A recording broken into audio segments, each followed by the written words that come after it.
I think people are very excited to potentially collaborate with a company like ours, even though we come all the way from Denmark trying to solve a problem that's mostly relevant here in Korea and East Asia in general. One was that they were more open than I thought from the beginning. So Denmark is a brand, definitely, with Koreans. Hi, my name is Mikkel. I'm the CEO and co-founder of Alcolase. My name is Mads.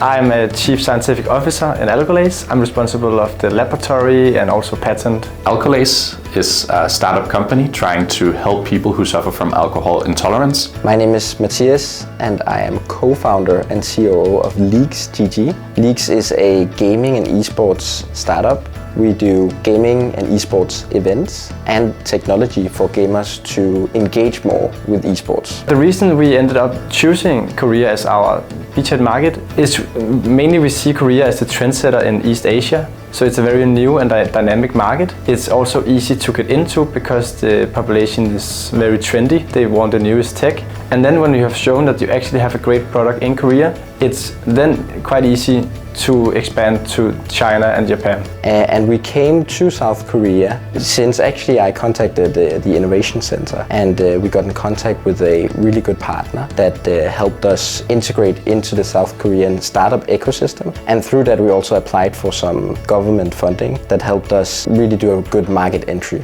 into Korea. In Korea, network is everything. You need to know someone, you need to know someone who speaks the language, who have ins with the right people. So first time we went to Korea was because we got a grant from the University of Copenhagen to go and visit one of the innovation centers. And it was actually here we started our Korean network. We got introduced to some players, and from those stakeholders we could further explore the Korean ecosystem. From there we found a lot of other grant opportunities where we could get help and money to fund our exploration of the market. We've used a lot of the funding programs from the government to support our journey, that we actually can go here with business trips and get part of that covered by the Korean government, but also getting help to setting up a company, getting visa, getting an intern helping us with translation and so on. So we got the Korea Startup Grant Challenge back in 2023. In 2024 we got accepted into the K-Scouter program as well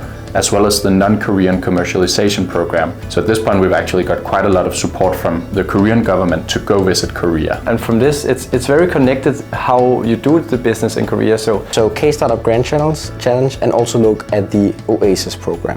This is another example. I was in a meeting with a large esports team and Koreans generally have more skepsis with who are they working with. I mentioned that we were funded by the government, we were in part of a program, and instantly at that moment they said, oh, you're being funded by the government.